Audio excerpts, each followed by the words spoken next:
Jadi intelektual itu adalah the price of entry. Benar. Krisis bukan hanya keuangan, tapi kecerdasan emosional juga mengalami krisis.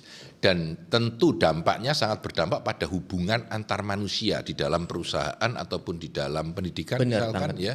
Dan ini sangat penting untuk kita atasi supaya kita bisa lebih sukses dalam memimpin anak buah kita. Optimisme itu dalam arti adalah apapun perubahan yang kita hadapi, kita tetap harus berpikir secara optimis maju ke depan. Orang pesimis dan orang optimis, katanya orang optimis akan hidupnya lebih bahagia karena dia melihat dari sisi positifnya terus, tetapi mungkin orang yang pesimis lebih benar. Teruslah untuk melatih keterampilan ini dan belajar untuk kita bisa membawa perubahan, bisa membawa dampak positif yang lebih baik buat orang lain dan lingkungan sekitar kita, terutama untuk diri kita sendiri, Pak.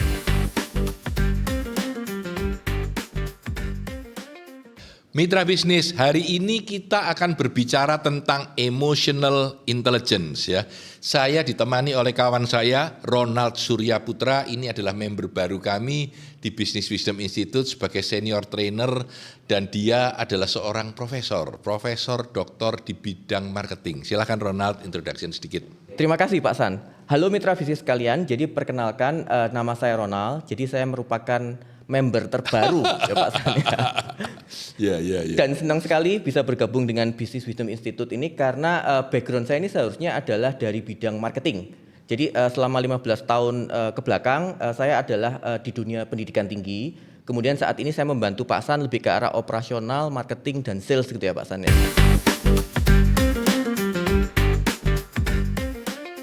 Jadi hari ini kita berbicara tentang emotional intelligence. Nah, secara dasar kita itu butuh tahu bahwa seorang leader, seorang pemimpin itu lebih dibutuhkan memahami emotional intelligence-nya daripada intelektualnya. Tentu ini sebuah perdebatan panjang, tapi saya ingin melihat dari kacamata emotional intelligence ini apa pentingnya, bagaimana teorinya, dan bagaimana kita bisa memanfaatkan hal ini di dalam kehidupan kita sehari-hari berbisnis. Silahkan Prof untuk mulai sedikit sharing tentang emotional intelligence. Oke, terima kasih Pak San. Jadi kita mulai dengan konsep dasarnya dari emotional intelligence terlebih dahulu Pak San. Jadi silakan. Kalau secara definisinya kan emotional intelligence ini adalah kemampuan kita untuk menyadari, kemudian memahami dan bisa mengendalikan emosi kita sendiri. Yes. Tapi kita juga harus punya kemampuan juga untuk memahami perasaan atau emosi dari orang lain, Pak. Okay. Jadi itu konsep dari emotional intelligence. Yes. Jadi saya sangat yakin bahwa sebenarnya di dalam kepemimpinan emotional itu as important atau bahkan more important dan kita punya intelektual. Ya, intelektual ini sangat penting kalau kita meng-create sebuah produk yang berbasis pada kepintaran gitu ya. Tetapi di dalam kepemimpinan sehari-hari, emotional intelligence ini jauh lebih berguna. Nah, silakan kalau kita misalkan di dalam kehidupan sehari-hari bagaimana emotional intelligence ini bisa bermanfaat buat kita supaya kita sebagai seorang leader atau seorang pebisnis bisa memanfaatkan ini dalam kehidupan kita. Silakan. Oke, ini konsep yang menarik Pak San. Karena kan perdebatan mengenai penting mana sih antara intelektual kecerdasan intelektual dengan kecerdasan emosional, antara EQ dengan IQ kira-kira gitu ya. Nah, bahkan kita sempat ngadakan survei Pak San. Oke. Jadi surveinya itu ternyata di level manajerial, kecerdasan emosional ini jauh lebih dipentingkan dan menentukan tingkat kesuksesan dibandingkan kecerdasan intelektual. Oke. Nah, tapi kan jadi aneh Pak, apakah berarti banyak orang itu nggak perlu yang namanya pendidikan, nggak perlu belajar mengembangkan dari sisi intelektual? Itu kan fakta yang seakan-akan, loh berarti saya cuma perlu mengembangkan. Gitu ya. Iya. Tapi memang secara faktanya Pak, dari level manajerial itu lebih membutuhkan yang namanya kecerdasan emosional. Oke. Kenapa? Karena kan itu kita berinteraksi untuk memimpin orang lain.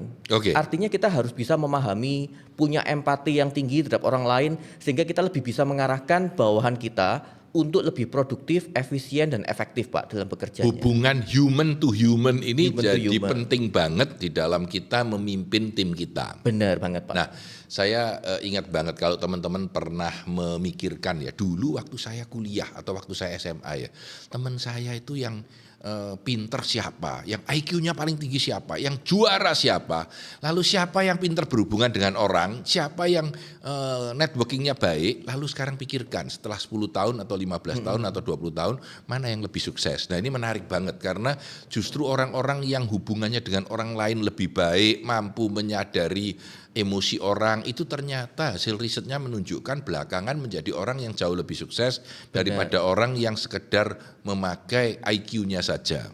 Tapi menariknya gini Pak San, bukan berarti intelektual itu tidak penting. Yes. Jadi itu basic awalnya untuk kita masuk ke posisi manajerial. Oke. Nah, ketika kita ingin menjadi seorang pemimpin, tapi kita tidak memiliki kemampuan intelektual, kita juga tidak bisa menjadi seorang pemimpin, Pak. Oke. Karena apa? Kan kita harus bisa melakukan analisa.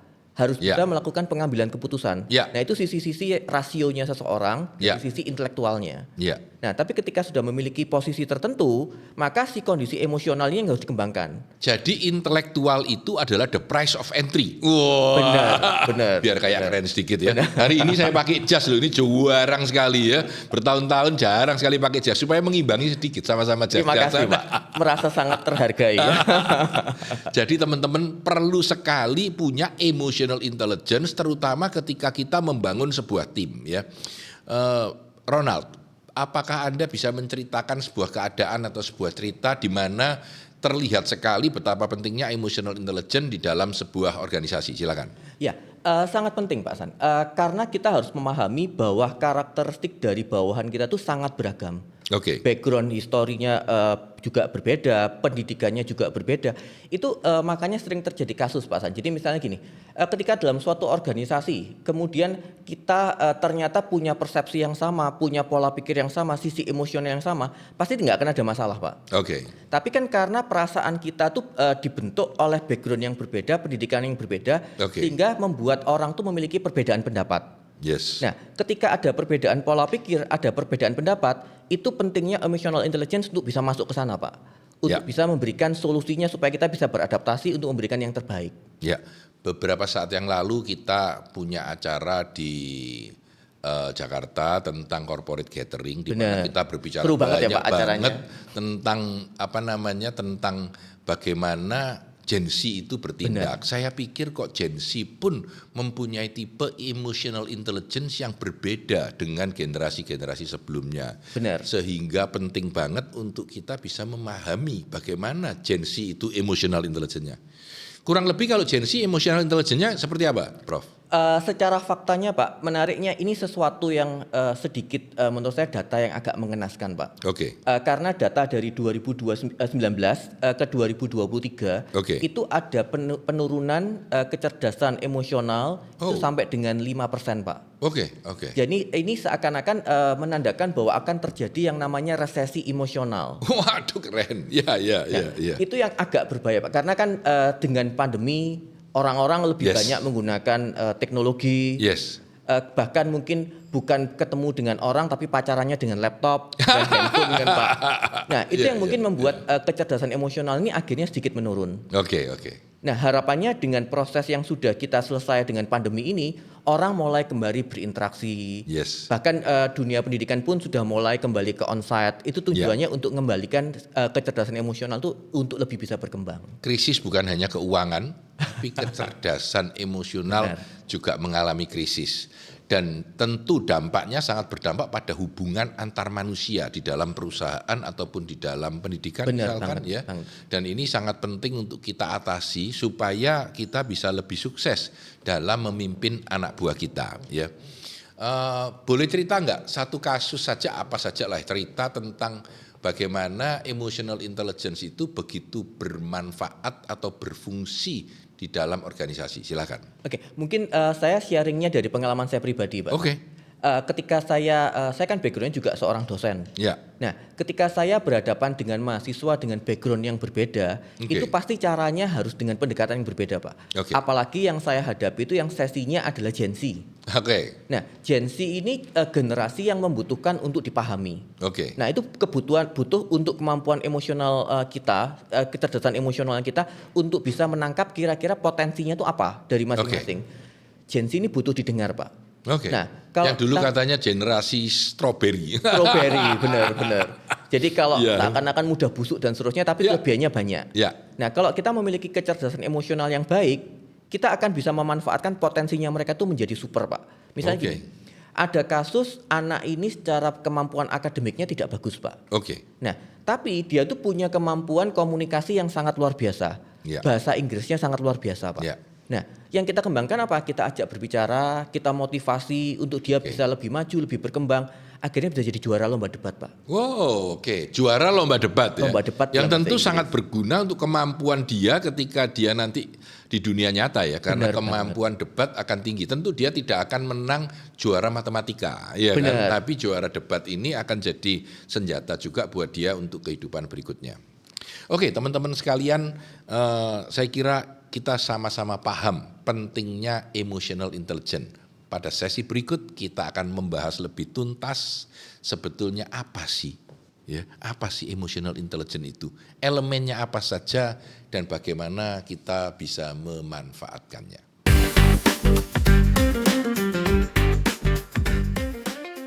Mitra bisnis, kita masuk pada sesi kedua, yaitu tentang teori-teori dan data dan latar belakang keilmuan dari emotional intelligence ini. Saya mulai dengan latar belakang aja. Kalau seingat saya, kalau kita berbicara emotional intelligence, saya selalu ingat tentang Daniel Goleman ya. Jadi mungkin Ronald bisa sharing sedikit latar belakang dari ilmu emotional intelligence ini seperti apa? Silakan. Oke, terima kasih Pak San. Kalau secara teorinya Pak, yang dianggap sebagai bapak dari kecerdasan emosional ini memang Daniel Goleman. Tapi beliau ini baru mengutarakan teorinya tahun 95 Pak. Dengan bukunya yang sangat terkenal, Emotional Intelligence, Why It Can Matter More Than IQ Pak. Nah, tapi ternyata seharusnya konsep emotional intelligence sendiri itu sudah dikomunikasikan di tahun 90 Pak. Melalui si Peter Salovey dan John Mayer. Jadi konsep ini seharusnya terdahulunya sudah muncul, tapi memang yang mengkomunikasikan dan menjadi lebih viral itu melalui Daniel Goleman. Itu konsepnya untuk yang pertama. Sebelum saya masuk ke dalam teorinya, saya ingin tanya dulu, apakah terjadi perbedaan di antara negara-negara di mana emotional intelligence itu lebih berperan dan kurang berperan? Saya merasa Prancis itu misalkan emotional intelligence-nya lebih tinggi, ya. Lalu negara-negara yang kut-kut cuek itu akan beda. Silakan. Secara faktanya Pak, menariknya adalah negara-negara yang memang dikenal memiliki kemampuan kecerdasan emosional yang baik itu malah dari Eropa Pak. Pertama di dunia itu malah Finlandia Pak. Kemudian ada Denmark, Norwegia, Swiss dan Belanda. Nah, kemudian kami juga berusaha ngerasa Pak, kalau Indonesia ini kira-kira posisinya gimana? Kalau menurut Pak San, kira-kira Indonesia posisinya di mana? Papan tengah, papan atas atau papan bawah Pak? Kalau menurut saya tengah atas, pendapat tengah atas. Benar Pak Hasan. Jadi kalau dari surveinya Talent Smart itu, Indonesia itu di posisi ke-37 dari 141 negara yang disurvei Pak. Jadi bukan lumayan. Paling atas, tapi relatif atas gitu ya? Menengah ke atas sudah posisinya. Artinya apa? Pengembangan dari kecerdasan emosional di Indonesia itu sudah cukup baik. Tinggal dikembangkan aja, mulai dimasukkan ke jalur pendidikan. Jadi mulai dari kecil, generasi-generasi mudanya kita sudah diperkenalkan dengan yang namanya kecerdasan emosional. Kita masuk kepada teorinya emotional intelligence ini. Silakan, kira-kira seperti apa kerangka teorinya, mana yang penting, elemen apa saja yang ada, silakan. Kalau dari sisi saya pribadi Pak, dari dua orang terkenal yang punya teori emotional intelligence, saya lebih suka yang teorinya Peter Salovey sama John Mayer Pak. Yang awal ya? Yang awal itu, silakan. Karena apa? Kalau ini sudah ada assessment-nya Pak. Jadi assessment-nya dikembangkan bukan hanya konsep teoritis aja, tapi sudah ada cara untuk mengukur emotional intelligence. Nah, konsep ini dibagi menjadi... Teman-teman nanti kalau lagi mengundang Business Wisdom Institute untuk training emotional intelligence, kita berikan juga nanti asesmennya. Jadi Anda bisa mengukur asesmen Anda. Pak Tanadi selalu jualan, selalu jualan, always selling gitu, always selling. Dan teman-teman bisa mengakses nomor baru WA kami 081 123 123 123. Jadi 081 123-nya 3 kali. Kalau ingin teman-teman mau untuk mengundang Business Wisdom Institute atau bertanya sesuatu tentang pelatihan-pelatihan kami, baik yang publik ataupun yang in-house. Silakan dilanjut. Kalau secara teorinya Pak, itu dibagi menjadi 5 dimensi. Jadi yang pertama ada yang namanya self perception. Nah, cara memandang diri sendiri ya, self perception. Cara memandang diri sendiri. Jadi kita emotional intelligence itu mulai dari diri sendiri kita sendiri. Di self perception sendiri ada 3 dimensi, Pak. Ada yang namanya self regard, ada yang namanya self actualization, dan juga emotional self awareness. Artinya kita harus memulai dari kita diri sendiri. Kita harus punya pengakuan terhadap diri kita. Siapa sih diri kita? Kalau kita sendiri tidak bangga dengan keberadaan diri kita, self regardnya kita nggak ada, otomatis kita tidak akan bisa mengembangkan kecerdasan emosionalnya kita untuk bisa diterima oleh orang lain.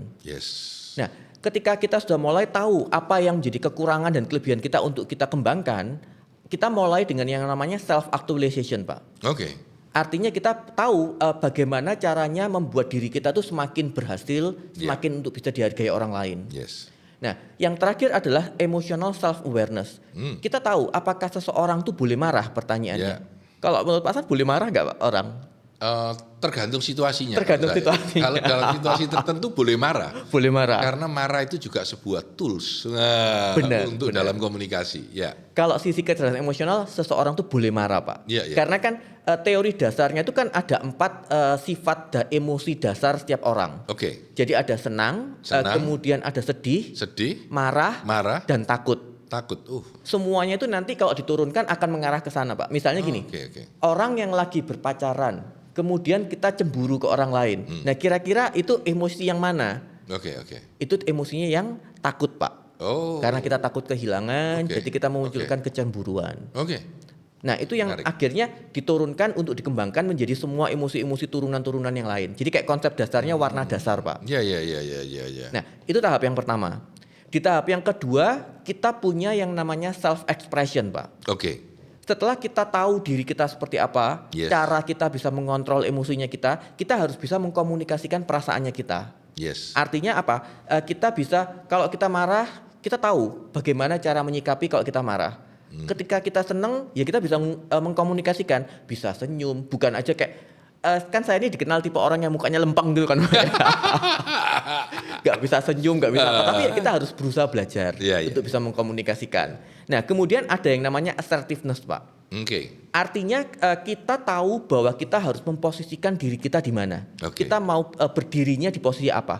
Apakah kita nanti mau setuju, kita mau mendukung, atau apa, kita harus punya posisi jelasnya seperti apa. Dan yang terakhir adalah independence. Artinya independence itu kita harus bisa memutuskan dari diri kita sendiri, Pak. Kita tidak berusaha untuk bergantung ke orang lain, bahwa emosi kita itu yang mengontrol adalah diri kita sendiri. Saya rem dulu.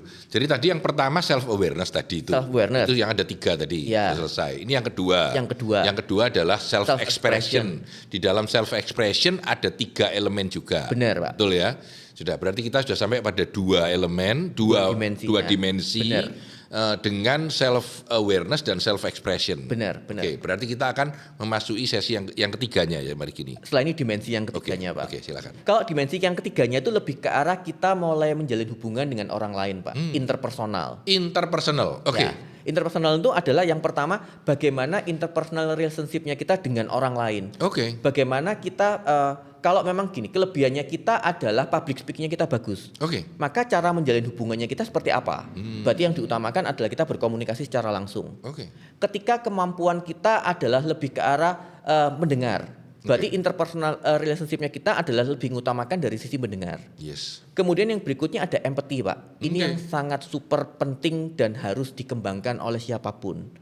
Empati itu adalah turut merasa apa yang dirasakan orang lain. Benar. Jadi artinya kita tidak hanya berusaha tahu diri kita, gak mau tahu dengan kondisi orang lain, tapi kita ketika ngambil keputusan, ketika kita melakukan apapun, kita harus menempatkan diri kita di posisi orang tersebut, Pak.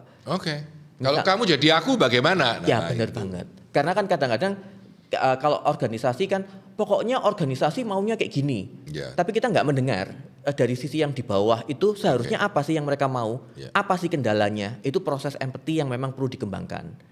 Dan indikator yang ketiganya ada social responsibility, Pak. Social responsibility.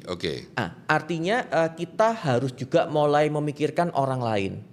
Bukan hanya self-centris ke kita diri sendiri, tapi kita juga punya kepedulian kepada orang lain, untuk orang lain itu juga bisa mendapatkan kebahagiaan versinya masing-masing, Pak.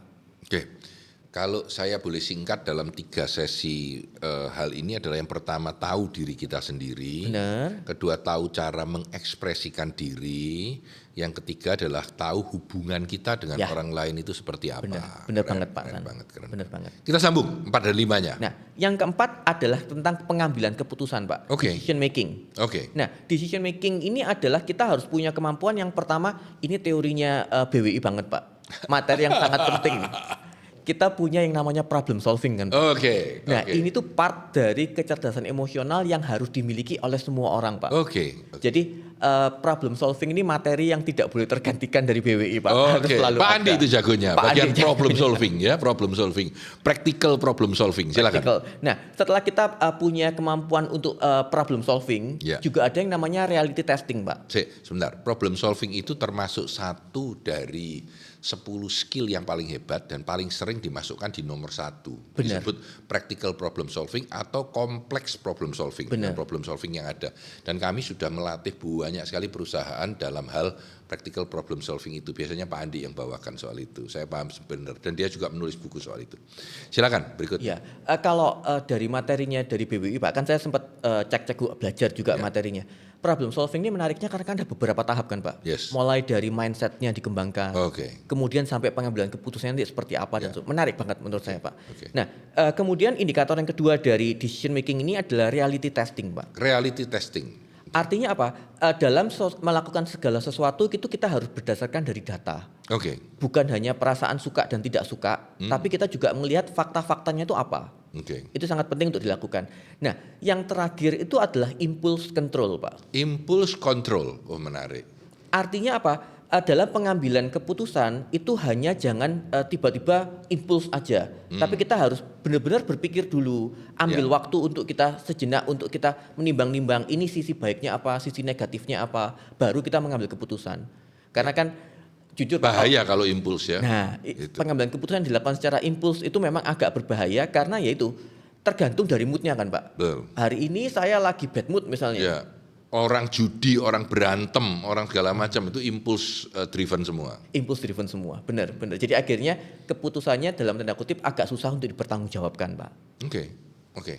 Jadi kita tadi sudah nomor 1, ada nomor 2, ada nomor 3, dan ini nomor 4. Dan masing-masing ada 3. Masing-masing ada 3 indikatornya, Pak. Termasuk yang kelima nanti. Jadi semua ada 15 indikator. Totalnya ada 15 indikator. Kalau kita sudah, kita ulang deh supaya gampang ya. Yang pertama tahu tentang diri sendiri. Kedua ekspresi kepada mengekspresikan perasaan kita. Itu. Yang ketiga hubungan dengan orang lain. Yang keempat pengambilan keputusan. Dan yang kelima tentang stress management, Pak. Waduh, ini sesi sendiri lain kali ya, stress management. Wah ini penyakit baru ini ya. Silakan. Stress management. Nah, stress management juga punya 3 indikator, Pak. Yang pertama adalah flexibility. Artinya tingkat stres tiap orang ini kan berbeda-beda. Kalau kita tidak berusaha untuk fleksibel, hanya paunya, kalau saya punya pola pikir seperti ini harus kayak gini, berarti kan kita nggak fleksibel, Pak. Ketika kita tidak fleksibel, tingkat stres yang akan kita dapatkan akan lebih tinggi. Bukan berarti kita tidak boleh berpendapat, tapi kita juga harus bisa beradaptasi dengan kondisi yang ada, Pak. Itu yang pertama. Nah, kalau kondisi yang kedua itu tentang stress tolerance, Pak. Artinya apa? Ketika ada perubahan, bagaimana kita beradaptasi, bagaimana kita menerima bertahan terhadap keadaan itu. Benar. Kan kalau dalam pekerjaan itu kan kalau nggak tahan bahaya itu ya. Benar, Pak. Nah, kasus-kasus bunuh diri, terus perceraian, terus berantem dengan pecah kongsi dan segala macam itu mungkin stress manajemennya pecah. Benar, Pak San. Nah, ini faktanya yang nggak ngeri, Pak. Tingkat bunuh diri di dunia ini kan sangat tinggi banget. Jadi kalau kita berbicara kayak gini Pak, kalau secara datanya itu setiap 40 detik ada 1 orang yang bunuh diri. Oh my God, berarti kita sudah ngomong 15 menit ini sudah ada 20 orang lebih yang bunuh diri. Benar. Nah itu adalah karena mereka tidak bisa mengendalikan stresnya mereka. Nah ini makanya pentingnya kecerdasan emosional dari dini untuk diajarkan Pak. Supaya kita bisa mengendalikan stresnya kita. Stress management sangat penting banget. Di luar bahkan ada anger management, manage semarahnya orang. Benar. Katanya ada sebuah hal yang kontroversial yang dulu saya pernah baca. Kalau kita mengekspresikan anger kita dengan berlebihan, ada yang bilang itu bakal turun, tapi ada yang bilang bakal naik. Pendapat terakhir bilang justru tambah naik, tidak boleh terlalu disemprotkan begitu.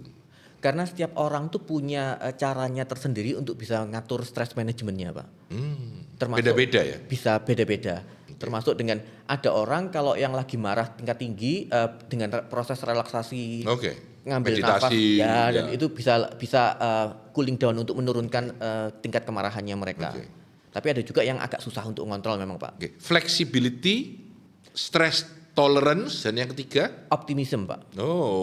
Optimism itu dalam arti adalah apapun perubahan yang kita hadapi, kita tetap harus berpikir secara optimis maju ke depan. Keren. Lain kali saya juga ingin ngomong soal optimisme ini, menarik banget ini, sudut pandangnya banyak sekali. Benar. Orang pesimis dan orang optimis, katanya orang optimis akan hidupnya lebih bahagia karena dia melihat dari sisi positifnya terus, tetapi mungkin orang yang pesimis lebih benar. Nah, tapi ini menariknya. Tapi yang penting realis. Kalau ini saya belajar dari Pak San. Tipenya orang yang selalu berpikir positif, Pak. Ini salah satu bentuk pemikiran yang optimis. Ya, optimismenya tinggi banget. Artinya ya kita melihat sesuatu, kalau segala sesuatunya itu dipikirkan secara positif, lebih baik, lebih enak buat kita. Nggak mesti benar, mesti benar. Tapi kan kita bisa menerima dengan segala macam konsekuensinya, Pak. Ya, jadi orang-orang yang optimis seperti Pak San itu juga harus siap-siap dengan yang salah gitu ya. Tetapi kalau orang-orang yang negatif terus, saya juga ketemu banyak kawan yang negatif terus isinya selalu negatif. Walaupun dia benar sakno, Pak. Kasihan. Benar. Karena orang negatif akan ketemu dengan orang negatif lebih besar, Pak. Toksiknya juga akan semakin berkembang. Berlingkar ya. Jadi benar. Circle-nya akan semakin lama semakin buruk ya. Oke, jadi kita tadi sudah masuk dalam 5 elemen yang menurut saya penting ketika kita ingin jadi seorang leader yang baik, memahami kelima indikator ini di dalam kita memanage perusahaan dan memanage hubungan dengan orang lain.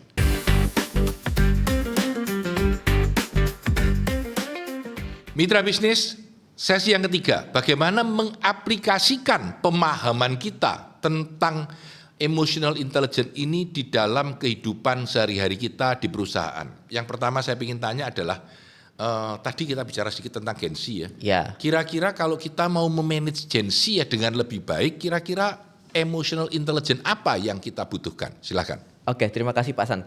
Kalau harus memilih dari 15 indikator tadi, Pak, yang terpenting kalau harus difokuskan adalah yang pertama empathy, Pak. Empathy. Kan Gen Z ini adalah generasi yang memang harus dipahami. Kalau kita nggak punya kemampuan empathy yang baik, agak susah untuk bisa masuk ke Gen Z, Pak. Nah, kemudian kalau yang kedua, mungkin gini, kita juga bahas, lalu cara mengembangkan empati sendiri itu caranya seperti apa?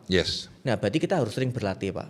Kita harus sering berhadapan dengan orang lain, berusaha untuk memahami orang lain, lebih banyak mendengar, Pak. Terus kemudian lebih ke arah bagaimana kita memposisikan kalau misalnya orang lain punya pendapat yang lain itu seperti apa. Itu untuk yang empati. Nah, kemudian yang kedua ada yang namanya emotional self-awareness, Pak. Artinya kita tidak bisa berhadapan dengan Gen Z itu dengan caranya kita berhadapan dengan generasinya kita, Pak. Kalau kita marah, mungkin kalau saya dari Gen X, dimarahin itu sesuatu yang biasa. Tapi kalau ketemu dengan Gen Z itu tiba-tiba kita tegur secara keras, nanti yang ditangkap bukan masalah-masalahnya, tapi lebih ke arah kebaperannya, Pak.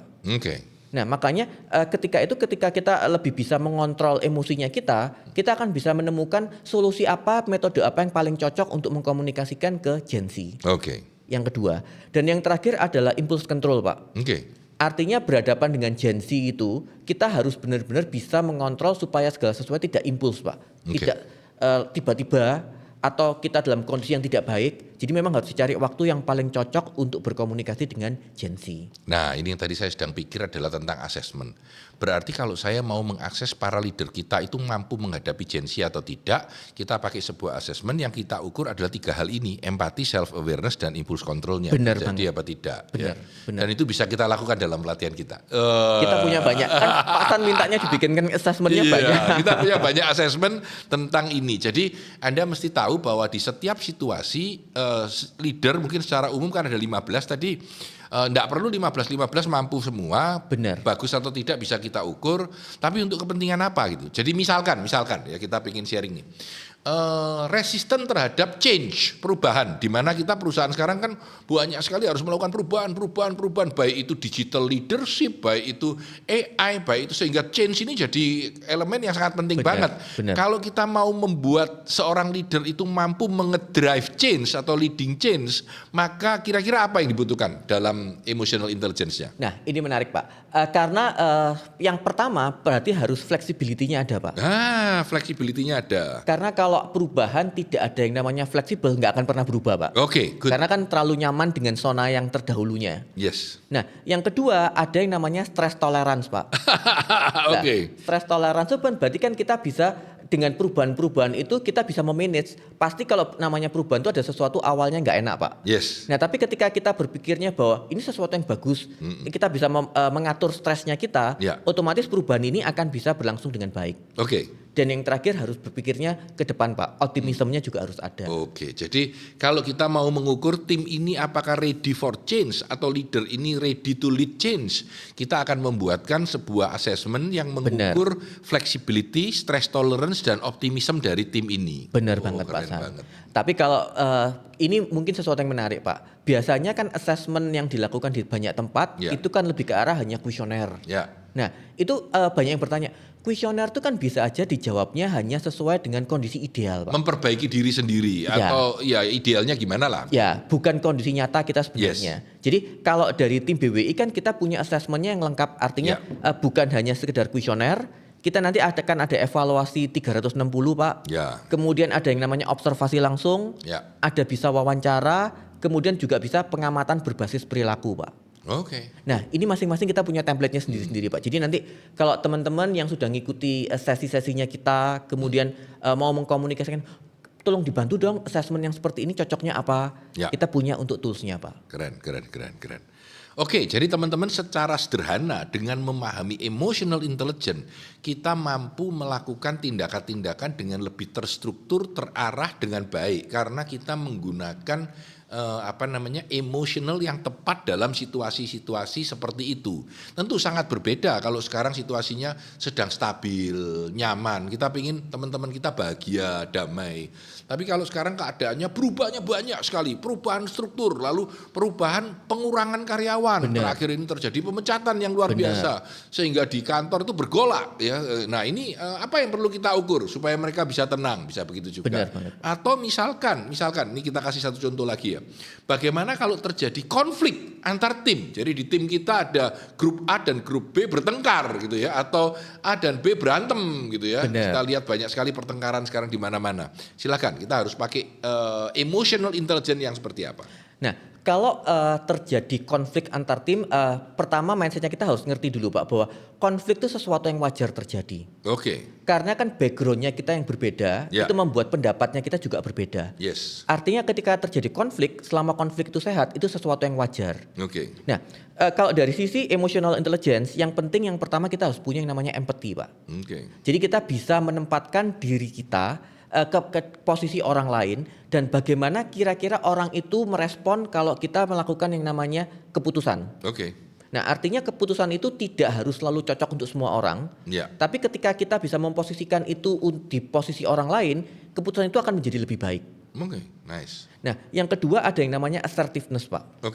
Ketika ada konflik dan kita sebagai seorang pemimpin, kita harus bisa menyatakan pendapatnya kita pun di mana, kita berdirinya di mana. Apakah kita memang hanya sekadar sebagai negotiatornya atau kita akan berusaha untuk menyelesaikan masalah itu harus jelas. Termasuk orang harus bisa menangkap kita tuh pendapatnya apa sih? Apakah kita tuh memang standing kita di mana? Standing point-nya pendapat kita di mana? Di pihak A, di pihak B, di tengah? Benar. Dan yang terakhir ada interpersonal relationship Pak. Artinya ketika ada konflik, namanya konflik kan pasti ada dua atau lebih dari pihak-pihak yang berkonflik Pak. Ketika kita punya hubungan interpersonal yang baik dengan masing-masing pihak itu, otomatis akan lebih mudah untuk kita menyelesaikan konfliknya Pak. Kadang-kadang kan yang menjadi permasalahan itu bukan hanya masalahnya, tapi kan kadang kan ego, Pak. Ego, pasti ego. Ego ini akan lebih mudah disolusikan atau didekati dengan yang namanya interpersonal relationship. Interpersonal relationship. Ya. Jadi teman-teman sekalian, kalau kita melihat struktur tadi ya dengan 15 poin di dalam 5 hal ini ya. Benar. Kita bisa menyelesaikan banyak persoalan di kantor kita gitu dengan secara spesifik lebih tepat guna daripada sekedar baik hatilah atau bersama dengan teman lah, nggak menyelesaikan masalah gitu. Benar, ya? Benar banget. Karena di dalam 5 dimensi dan 15 dimensi indikator. Dengan masing-masing 3 indikator, 5 dimensi dari interpersonal skill ini, hubungan kita dengan orang lain akan lebih baik. Memang saya dari dulu paham bahwa ini menurut teorinya bahwa intelektual itu hanya menyampaikan sesuatu sampai pada conclusion. Tetapi untuk membuat orang menjadi bergerak atau moving atau action itu selalu harus dari emotional. Emotional bring action gitu. Kalau rational itu hanya bring conclusion pada akhirnya. Jadi kita butuh banget untuk menggunakan ini. Oke. Buat para profesional di dalam dunia kerja dan para leader, mungkin Pak Ronald bisa membantu memberikan tips dalam kaitannya dengan emotional intelligence ini. Silakan. Nah, ini fakta menariknya, Pak. Kan banyak kalau dari sisi profesional tuh karyawan yang melakukan kesalahan, tapi kesalahannya diulang-ulang, Pak. Nah, itu paling bencek no. Wah. Nah, artinya apa? Kalau seorang pemimpin memiliki kecerdasan emosional yang baik, kita bisa mensolusikan ini, Pak. Artinya apa? Kita mengajak diskusi pasti. Yang pertama kita mengajak diskusi dulu dari rekan yang memang sering melakukan kesalahan. Kemudian dalam prosesnya diskusi itu kita harus melakukan proses pencatatan, Pak. Artinya kita diskusi, kita berikan targetnya seperti apa, kemudian apa yang harus diperbaiki dan ada deadline-nya, Pak. Jadi misalnya dalam 3 bulan diharapkan akan ada perubahan seperti ini. Ketika misalnya memang tidak terjadi perubahan, si orang yang kita ajak diskusi itu tahu, artinya kita harus transparan. Nah, ketika memang tidak ada perubahan apapun, itu adalah waktunya kita memang kita sama-sama tahu bahwa memang kita tidak bisa bekerja sama. Nah, itu penting untuk seorang pemimpin untuk bisa memahami potensi dari kecerdasan emosional ini, Pak. Saya tadi sedang berpikir bagaimana seorang leader untuk melakukan penajaman kemampuan emotional intelligence ini. Jadi kan kita tahu ini bagus, kita tahu dipakai di seluruh dunia, kita tahu ini adalah ilmu yang matang gitu, yang sudah dipakai di mana-mana. Maka bagaimana kita mau mempertajam ini? Kalau misalkan saya udah ikut nih trainingnya Pak Ronald, bagus banget ini emotional intelligence ini, penting ya buat gue leader ini penting untuk memahami ini. Nah, apa yang harus saya lakukan? Langkah-langkahnya itu seperti apa? Yang pertama harus sering-sering ikut public trainingnya. Orang marketing ngomongnya gini, cocok. Nah, yang kedua kita harus berada di lingkungan yang positif, Pak. Menarik. Itu yang penting. Karena ketika kita berada dalam circle kita yang positif, otomatis diskusinya kita akan lebih banyak untuk proses membangun. Karena kalau seorang pemimpin itu memiliki lingkungan yang toksik atau yang negatif, itu kecenderungan keputusan yang diambil juga akan toksik, Pak. Yes, itu yang sering saya ceritakan bagaimana kita memanage airnya, culture-nya, budayanya, situasinya, airnya. Bukan manusianya tapi airnya. Kalau airnya enak, orang akan lebih santai di situ. Benar. Jadi artinya ketika lingkungannya kita tuh memang support arahnya kita untuk menjadi sesuatu yang lebih baik, kayak yang sesinya Pak San yang managing the water itu kan memang sangat-sangat penting. Artinya ketika ada ikan yang sakit pun yang disolusikan apa? Itu kan sesuatu yang memang sangat menarik untuk dikembangkan dan itu butuh kemampuan emosional juga yang baik, Pak.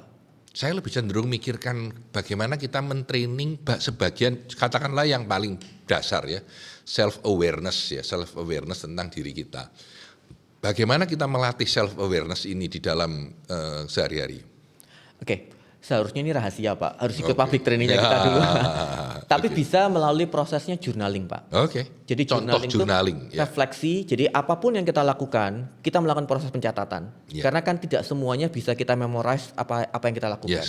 Nah, ketika kita melakukan proses pencatatan dan kita melakukan refleksi, kita akan semakin lebih mengenali diri kita itu seperti apa. Jadi penting untuk kita mengambil waktu sehari mungkin 5 menit, 10 menit cukup, Pak. Untuk kita bisa melakukan proses refleksi, kita tuh siapa sih seharusnya. Artinya yang terpenting buat saya malah self regardnya, Pak. Self regard itu adalah ketika kita memang dilahirkan pasti dengan kelebihan dan kekurangan. Yes. Tapi ketika terutama kita bisa menerima kekurangan kita, itu malah menjadi kekuatan kita untuk bisa berkembang, Pak. Iya, saya setuju. Karena itu kita bikin Alpha Smart untuk bagaimana merefleksikan diri kita. Justru kelemahan kita, saya dulu pakai cerita di mana Superman itu takut sama batu hijau, Kryptonite, ya. Tapi justru itu yang kuat, karena kalau dia nggak takut sama sekali sama apapun, nggak bisa maju. Benar. Karena dia takut dengan kryptonite, dia akan berusaha dengan lebih baik. Karena saya takut podcast ini jelek, saya malam berusaha menghafal beberapa hal. Saya pagi meresearch di situasi. Dengan itu hasilnya akan lebih baik, karena ada ketakutan itu. Jadi Benar. ketakutan itu juga elemen yang penting kalau kita tahu bagaimana memanage-nya. Menurut saya itu menarik. Walaupun nanti di tiap-tiap tindakan, jadi walaupun self regard ya, self awareness, lalu self expression, ya, relationship, Benar. ya, lalu apa nih nomor 4 tadi ya? Decision making ini juga ada seminarnya sendiri. Benar. Dan yang terakhir kita bicara tentang stress management ini juga penting banget ya.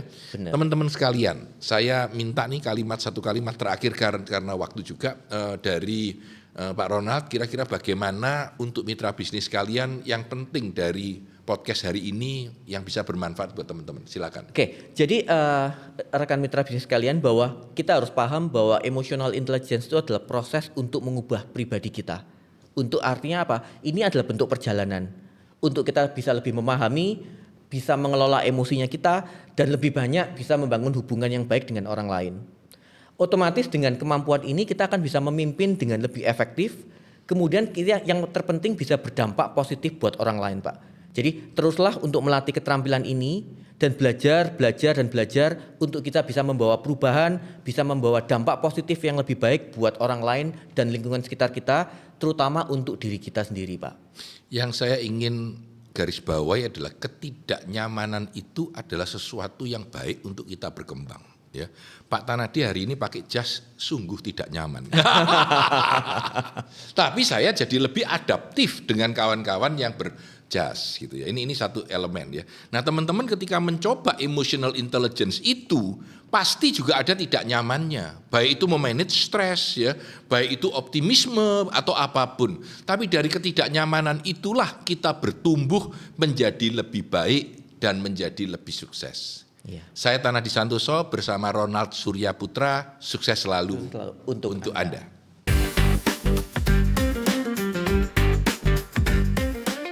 Mitra bisnis sekalian, kesempatan kali ini kita akan belajar kembali mengenai yang namanya dari sisi emotional intelligence. Jadi emotional intelligence ini kalau secara definisinya merupakan kemampuan untuk kita menyadari, memahami, mengendalikan emosi yang dirasakan kita sendiri, dan juga bagaimana kita mengenali dan memahami perasaan atau emosi dari orang lain.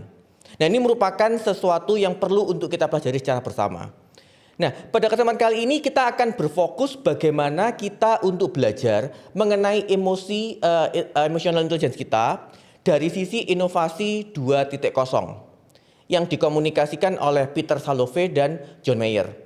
Teori ini sangat powerful dan menarik mitra bisnis sekalian untuk kita bisa memahami lebih detail mengenai emotional intelligence. Secara konsepnya akan dibagi menjadi 5. Jadi ada mulai dari diri kita sendiri untuk yang self perception, kemudian akan dilanjutkan dengan self expression, bagaimana kita mengkomunikasikan emosi kita kepada orang lain. Kemudian interpersonal adalah belajar mengenai hubungan kita juga dengan orang lain.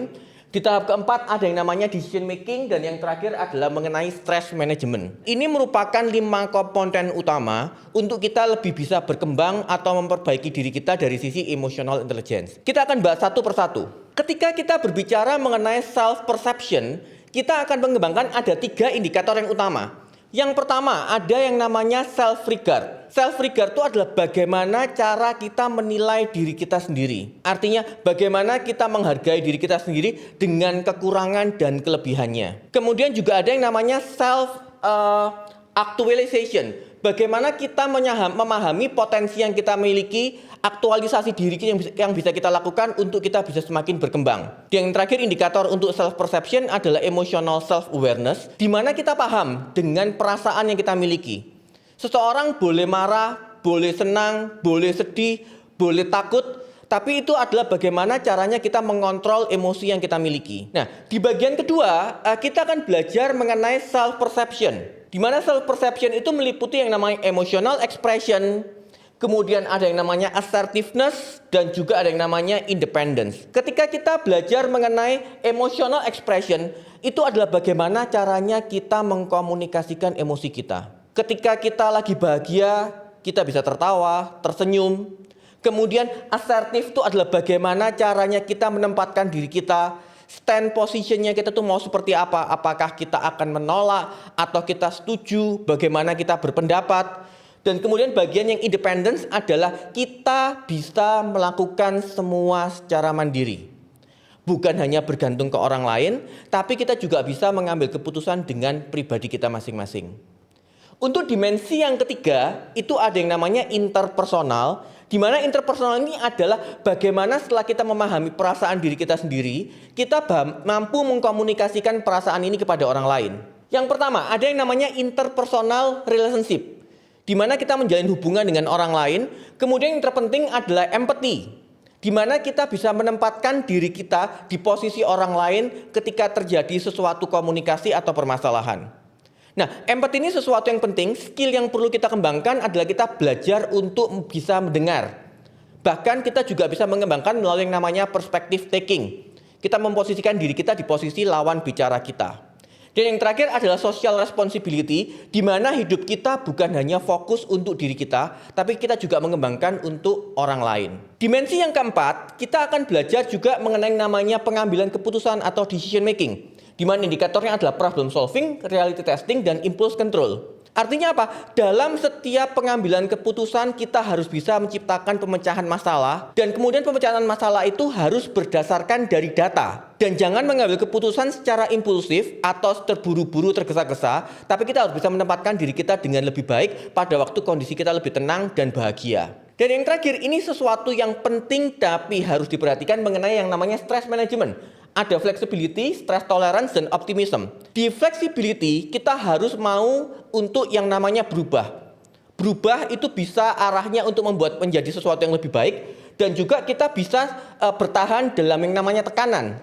Di arahnya stress tolerance. Dan apapun perubahan itu kita harus selalu berpikir secara optimis. Melalui 5 dimensi ini, berharapnya rekan-rekan mitra bisnis semua semakin bisa mengembangkan emotional intelligence dari masing-masing. Sekian pembelajaran hari ini, supaya mitra bisnis semua juga bisa semakin berkembang, kita bertumbuh bersama bahwa emotional intelligence adalah melalui proses pembelajaran untuk menjadikan diri kita semakin lebih baik. Terima kasih, sukses untuk semua.